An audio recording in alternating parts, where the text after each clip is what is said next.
Well, I got my cowboy disc done. Got the handles all put on it, and got my brand on the back.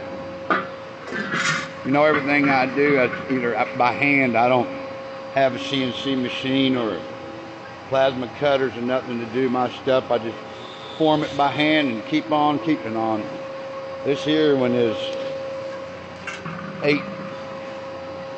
right at about 18, a little over 18 inches.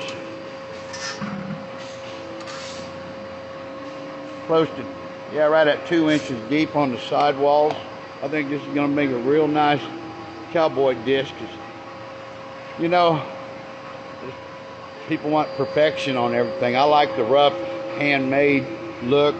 It's going to go into 1,000 campfires, I promise you that. It's going to be thrown around in the truck. It's going to be doing a lot of things, but it's going to be cooking some good food right there.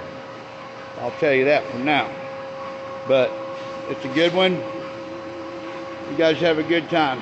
Thank you.